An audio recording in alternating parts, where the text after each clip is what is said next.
Hi hello అందరికి నమస్తే. ఆంధ్రప్రదేశ్ రాష్ట్రంలో జరుగుతున్నటువంటి ఎన్నికలకు సంబంధించి ఏ పార్టీ మళ్ళీ గెలిచే అవకాశం ఉందనేటువంటి అంశానికి సంబంధించి చాలా సర్వే సంస్థలు సర్వేలు నిర్వహించాయి. ఆ సర్వే యొక్క ఫలితాలు కూడా ఇప్పటికే వెల్లడించాయి. సో వీటికి సంబంధించి మన రెండు తెలుగు రాష్ట్రాలకు సంబంధించినటువంటి ప్రజలైతే ఒక్కొక్క సర్వే ఒక సర్వే వైసీపీ గెలుస్తుందంటే ఇంకో సర్వే టీడీపీ కూటమి గెలుస్తుందని చెప్పి ఇట్లా రకరకాలుగా వస్తున్నటువంటి క్రమంలో ఏ సర్వేని నమ్మాలి, ఏ సర్వేని నమ్మకూడదు అనేటువంటి కన్ఫ్యూజన్లో అయితే చాలామంది ఉన్నారు. సో ప్రస్తుతానికైతే కొన్ని సర్వేలు అంటే వీడియో లెంత్ ఎక్కువ అవుతుందనే ఉద్దేశంతో కొన్ని సర్వేలు వాటి క్రెడిబిలిటీ ఏంటి, వాళ్ళని ఎంతవరకు నమ్మొచ్చు అనేటువంటి ఒక అంశానికి సంబంధించి మీకు చెప్పే ప్రయత్నం చేస్తాను. మిగతా సర్వేలకు సంబంధించి కూడా వేరే వీడియోలో చెప్పేటువంటి ప్రయత్నం చేస్తాను. ఇక్కడైతే ఎక్కువ వైసీపీ గెలుస్తుందని చెప్పినటువంటి సర్వేలను ఎంతవరకు నమ్మొచ్చు అనేటువంటి విషయాన్ని గురించి మనం చూస్తే కనుక ఫస్ట్ ఇక్కడ టైమ్స్ నౌ ఈటీజీ చేసినటువంటి సర్వేకి సంబంధించి ఇక్కడ వాళ్ళు పార్లమెంట్కి సంబంధించి సర్వే చేయడం జరిగింది. పార్లమెంట్లో ఎన్ని సీట్లు వస్తాయనేటువంటి దాంట్లో వైఎస్ఆర్ కాంగ్రెస్ పార్టీకి 19 నుంచి 20 ఎంపీ సీట్లు వస్తాయని చెప్పింది. టీడీపీ కూటమికి 4 నుంచి 5 ఎంపీ సీట్లు వస్తాయని చెప్పింది. ఇది ఏపీ 2024 ఎన్నికలకి, ఇప్పుడు జరగబోయేటువంటి ఎన్నికలకు సంబంధించి. సో మరి టైమ్స్ నౌ ఈటీజీ చేసినటువంటి సర్వేని నమ్మొచ్చా అనేటువంటి విషయాన్ని చూస్తే కనుక దాని గతంలో ఆ టైమ్స్ నౌ సర్వే చేసినటువంటి ఫలితాలు ఏ విధంగా ఉన్నాయనేటువంటి మరి చూస్తే కనుక తెలంగాణ రాష్ట్రంలో జరిగినటువంటి అసెంబ్లీ ఎన్నికలకు సంబంధించి ఆ టైమ్స్ నౌ ఈటీజీ ఇచ్చినటువంటి సర్వే ఏ విధంగా ఉందనేది మనం ఒకసారి పరిశీలిస్తే తెలంగాణలో 2023 మన జరిగినటువంటి ఎన్నికల్లో టైమ్స్ నౌ ఈటీజీ ఇచ్చినటువంటి సర్వే ఫలితాలు 60 నుంచి 70 అసెంబ్లీ స్థానాలు గెలుచుకునే అవకాశం ఉందని చెప్పింది.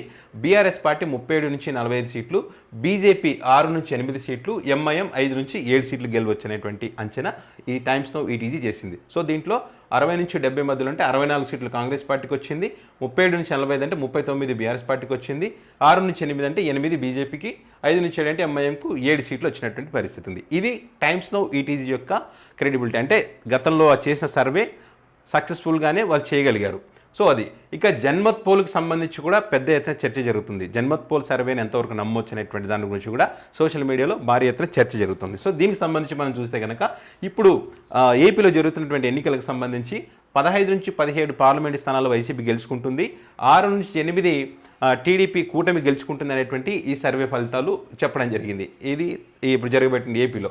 మరి ఈ జన్మత్ పోల్ సర్వే సంస్థ మన జరిగినటువంటి తెలంగాణ రాష్ట్రంలో కూడా సర్వే చేసింది కదా, మరి అక్కడ ఎంతవరకు సక్సెస్ అయిందనేటువంటి మరి పరిశీలిస్తే కనుక తెలంగాణ 2023లో ఇది ఎంఐఎంకు 6 నుంచి 7 సీట్లు వస్తాయని చెప్పింది, కాంగ్రెస్ పార్టీకి 60 నుంచి 62 వస్తాయని చెప్పింది, బీఆర్ఎస్ పార్టీకి 43 నుంచి 45, బీజేపీకి 6 నుంచి 8 సీట్లు, 60 నుంచి 62 అంటే 64 సీట్లు వచ్చాయి. ఇక్కడ 43 నుంచి 45 అని అంటే ఈ దీంట్లో నుంచి 2 బీజేపీ పోయింది, దీని మాత్రం 7 సీట్లు, ఎంఐఎంకి 7 సీట్లు వచ్చినాయి. అంటే జన్మత్ పోల్ సర్వే కూడా చాలా నీట్గానే సర్వే చేసింది, పర్ఫెక్ట్గానే సర్వే నిర్వహించిందని మనం చెప్పొచ్చు దీనికి సంబంధించి.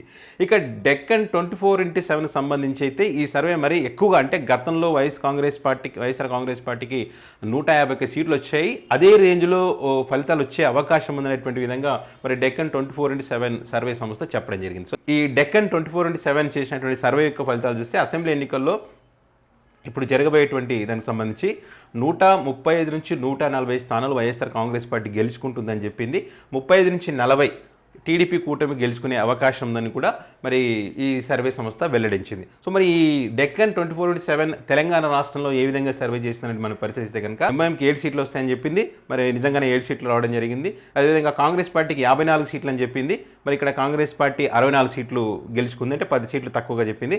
బీఆర్ఎస్కి 49 అని చెప్పింది, 10 సీట్లు ఇటు కాంగ్రెస్కి వచ్చినటువంటి పరిస్థితి. ఇక్కడ 10 కాంగ్రెస్కి తక్కువ చెప్పింది, 10 బీఆర్ఎస్కి ఎక్కువ చెప్పింది. బీజేపీకి మాత్రం కరెక్ట్ ఇచ్చింది, 8 సీట్లు వస్తాయని చెప్పి అనుకున్నట్టుగా 8 సీట్లు వచ్చినాయి. సో 10 సీట్ల డిఫరెన్స్ అయితే ఇక్కడ కనిపిస్తూ ఉంది ఈ సర్వే చేసినటువంటి ఫలితాన్ని బట్టి చూస్తే కనుక. దీన్ని ఏపీకి సంబంధించి కంపేర్ చూస్తే కనుక 135 నుంచి 140 సీట్లు అని చెప్పి ఏదైతే వాళ్ళు చెప్తున్నారో, ఇందులో వైసీపీ శ్రేణుల అంచనా ఏంటంటే 135 నుంచి 140 అన్నారు కదా.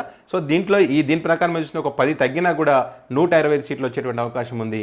105 సీట్లు వచ్చినా కూడా మరి వైఎస్ఆర్ కాంగ్రెస్ పార్టీ అధికారం వచ్చే అవకాశం ఉన్న వైఎస్ఆర్ కాంగ్రెస్ పార్టీ ఉన్నటువంటి పరిస్థితి. సో ఇది Times Now ETG, Janmat poll, Deccan 24/7 ఈ 3 సర్వేల యొక్క రిజల్ట్, గతంలో ఉన్నటువంటి రిజల్ట్, ఇప్పుడు ఏపీకి సంబంధించినటువంటి వాళ్ళు వేసినటువంటి అంచనా, ఇది ఈ మూడింటికి. సో మిగతాది కూడా టీడీపీ పార్టీ కూడా గెలుస్తుందని చెప్పి చాలా సర్వేలు చెప్పాయి. మొత్తానికి అంటే ఇప్పుడు వచ్చినటువంటి 25 సర్వే సంస్థల్లో 19 సర్వే సంస్థలు వైఎస్ఆర్ కాంగ్రెస్ పార్టీకి అని చెప్తున్నాయి, 6 సర్వే సంస్థలు టీడీపీ పార్టీకి అని చెప్తున్నాయి. సో ఆ మిగతా సర్వే సంస్థలకు సంబంధించి కూడా టీడీపీ పార్టీ గెలుస్తుందని చెప్పినటువంటి సర్వే సంస్థలు కూడా ఒకసారి నిజంగానే గతంలో ఆ సర్వే సంస్థలు చేసినటువంటి సర్వేకి సంబంధించి చూద్దాం. ఇప్పుడు ప్రజెంట్ ఏపీలో ఏ రకంగా ఉంటాయనే దాన్ని కూడా కంపేర్ చేస్తూ ఇంకో వీడియోలో మీకు చెప్పే ప్రయత్నం చేస్తాను.